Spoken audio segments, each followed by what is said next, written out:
और उन्हें अप्रिशिएट किया जाना चाहिए। मैंने बारहा इंटरनेशनल पॉलिसी पर, फॉरेन पॉलिसी के ऊपर, उस जमाने में जब रशिया और इसको लेकर के उन्होंने जो कुछ काम किए थे, मैंने कहा था, पुरानी बात हो गई, 2 साल पुरानी, 2.5 साल, तब भी कहा था, आज भी कहता हूं, ये बहुत नाइंसाफी और अन्याय की बात होगी, अत्याचार होगा कि सारी चीजें गलत बता दी जाए। अब अगर मुझे उनका हिमायती बनना है, सपोर्टर बनना है, तो सारी चीजों को अच्छा कहना पड़ेगा, ये भी गलत है। अगर मुझे कोई चीज ऐसी लगेगी, जैसे उनकी इस बारे में खामोशी है कि वो इस्लामोफोबिक सिचुएशन क्रिएट की जा रही है, उसके बारे में उनकी खामोशी, उस पर मुझे बहुत ऑब्जेक्शन है, बहुत एतराज है। लेकिन उनकी बहुत सारी चीजें हैं जिसके ऊपर मैं तारीफ कर सकता हूँ, बहुत सारी तारीफ। मैं योगी वाला सवाल इनके लिए भी पूछ लेता हूँ कि मुसलमानों के लिए बेहतर है या मुसलमानों के खिलाफ है? अगर देश के लिए बेहतर है तो सबके लिए बेहतर है। तो देश के लिए बेहतर है या देश के खिलाफ है? ये तो देश वाले फैसला करेंगे। आप भी तो देश के हैं। मैं यही बता रहा हूँ ना कि आप मुझसे मुसलमानों के कॉन्टेक्स्ट में इस तरह से सवाल करेंगे तो मेरे लिए बहुत मुश्किल होगा ये बात कि मैं ये कहूँ कि बहुत बदतर है। ये कैसे हो सकता? कोई आदमी नहीं तो चलिए मैं इसको थोड़ा सा डिफाइन कर देता हूँ। एंटी मुस्लिम होने का नैरेटिव जो विपक्षी पार्टियां सेट करती हैं, वो सिर्फ वोट बैंक के लिए सेट करती हैं या प्रधानमंत्री मोदी एंटी मुस्लिम है? क्योंकि वो कहती हैं कि ये मस्जिदों में नहीं जाते हैं, मुसलमानों से बात नहीं करते हैं, जबकि हमने अगर वो मस्जिदों में जाने लगेंगे, अगर वो मस्जिदों में जाने लगेंगे, अगर वो रोजा इफ्तार कराने लगेंगे, अगर वो टोपी पहनने लगेंगे, तो क्या मुसलमानों के लिए बहुत अच्छे हो जाएंगे? मैं तो नहीं मानता इस बात को, कभी भी नहीं मानता इस बात। तो चलिए बता दीजिए सर, एंटी मुस्लिम होने का नैरेटिव सही है या गलत? यही तो कह रहा हूं कि अगर वो मस्जिदों में जाने लगे, अगर वो टोपी ओढ़ने लगे, नहीं मैंने छोड़ दिया उस सवाल को। क्या करते हैं सर, लोग क्या करते हैं, टोपी ओढ़ के दूसरों को टोपी उड़ाते हैं। आप किसके लिए बोल रहे हैं? कोई भी हो, कांग्रेस के लिए? नहीं, अब आप फिर वही बात आप कहीं से कहीं ले जाएंगे, ये नहीं। बल्कि मैं ये कह रहा हूं कि आप धार्मिक चिन्ह, जैसे कोई मुझे कहने लगे कि तुम तिलक नहीं लगाते हो, तो मैं तिलक नहीं लगाऊंगा, तो मैं क्या हिंदुओं के लिए बुरा हो जाऊंगा? ये नहीं होता।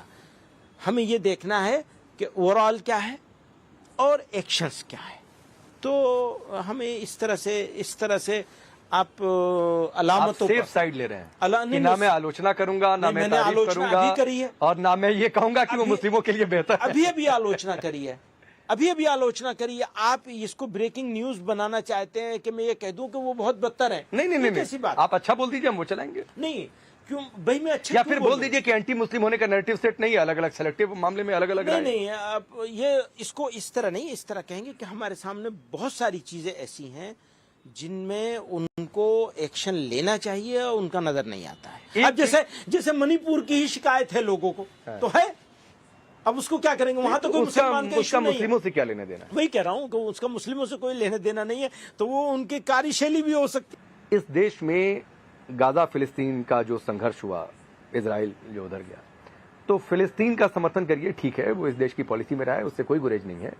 लेकिन ये कि उसको मुस्लिम से जोड़ देना, फिर वो बांग्लादेश वाले वहां पर हिंदू मारे गए, उन पर चुप हो जाना, आपको नहीं हुआ है? बहुत सारे लोग हैं ना कुछ नहीं हुआ, सब लोगों ने उसकी मजम्मत की है, खुद बांग्लादेश के लोगों ने मजम्मत की है, इंडिया के लोगों ने भी मजम्मत की है। ये एक बात मैं बहुत क्लियर इस बारे में, बांग्लादेश के बारे में और पाकिस्तान के बारे में और अफगानिस्तान के बारे में, अगर ये मुस्लिम मेजोरिटी मुल्क हैं और अपने इस्लाम का दावा भी करते हैं, वहां का सिख, वहां का हिंदू, वहां का क्रिश्चियन अपने आप को मुसलमान से ज्यादा सेफ और बेटर पोजीशन में नहीं महसूस करे, तो फिर क्या इस्लाम है उनका? क्या इस्लाम है? क्या बहुत नॉनसेंस है वो इस्लाम। किसका, कैसे उसको इस्लाम माना जा सकता है? क्योंकि इस्लामी बुनियाद पर एक तो होता है इंटरनेशनल ट्रीटीज हैं, लोगों को माइनॉरिटीज को ये हक हैं उनको देने हैं माइनॉरिटीज के, ये सारी चीजें अलग हैं।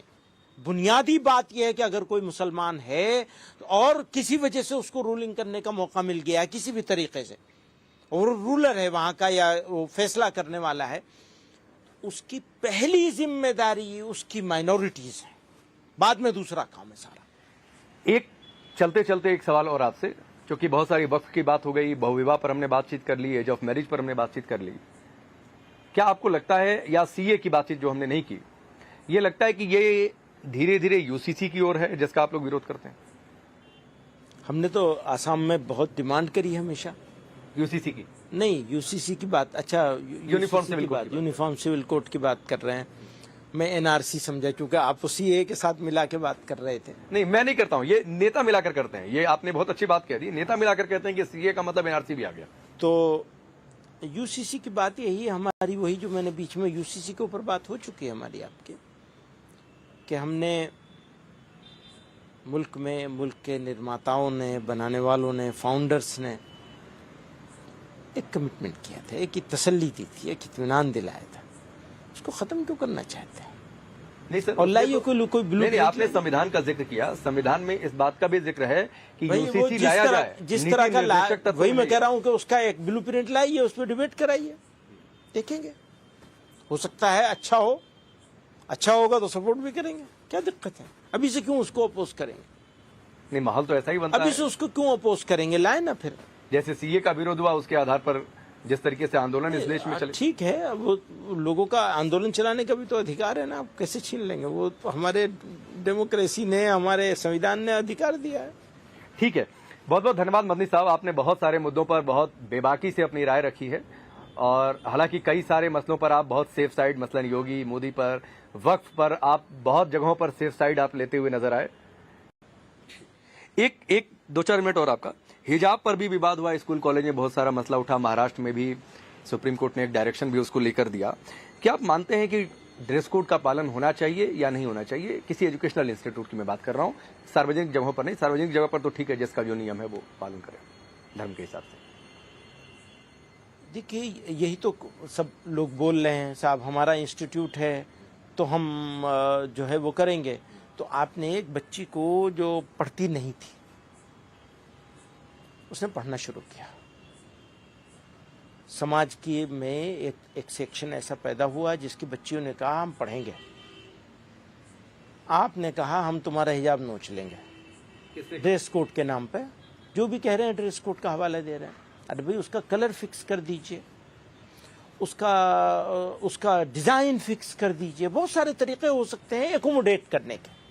आप एकोमोडेट करने के लिए तैयार नहीं हो, और मैं कहता हूं मेरी बच्चियों को हर हाल में मुझे पढ़ाना है, तो फिर अब मुझे यही करना पड़ेगा कि मैं कहूंगा कि भैया अपने लिए बनाओ, तो कितने बना लेंगे? ये भी है। तो आप ये चाहते हैं कि एक स्कूल में, एक क्लास में कोई मुस्लिम है वो हिजाब पहन कर आए, कोई हिंदू है वो धोती कुर्ता में तिलक लगा कर आए, इससे क्या यूनिफॉर्मिटी रहेगी? बहुत अच्छा रहेगा अगर कोई हिंदू तिलक लगा के आता है। तो फिर एक जैसी, एक समान कैसे? टीचर के लिए जो पढ़ा रहा है, शिक्षक है, उसके लिए तो सारे छात्र, चाहे वो हिंदू है, मुस्लिम है, सिख है, ईसाई है, उसके लिए तो सब एक जैसे एजुकेशन देगा। अच्छी बात है, बिल्कुल। तो इससे यूनिफॉर्मिटी कहाँ रहेगी? होने चाहिए। तो कैसे कपड़े से थोड़ी, अगर पहनावा अलग अलग हो गया तो? नहीं, पहनावे से थोड़ी यूनिफॉर्मिटी आएगी। मतलब आप स्कूल ड्रेस के खिलाफ हैं? नहीं, मैं फिर वही बात, आप एक बात को फौरन उचक कर दूसरी तरफ चले जाते हैं। क्योंकि आपने कह दिया कि हिंदू को ये वो धोती कुर्ता तिलक में आए और मुस्लिम लड़कियां हिजाब पहन कर आए। नो, ऐसा नहीं है। बल्कि हम ये कहना चाहते हैं कि बच्ची आज की तारीख में, अब मान लीजिए कि मैं कुर्ता पैजामा पहन के जाऊं, आप उसको रोकिए, बिल्कुल रोकिए। नहीं, कुर्ता पैजामा नहीं चलेगा।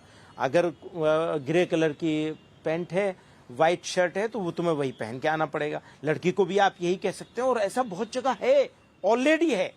कुछ ही जगहों पर ऐसा किया जा रहा है, खास प्लानिंग के तहत। बहुत सारी जगहों पर है कि वो कहते हैं लड़कियां शलवार पहन के आएंगी, तो ग्रे कलर की शलवार होगी लड़कियों की, लड़कों की ग्रे कलर की पैंट होगी।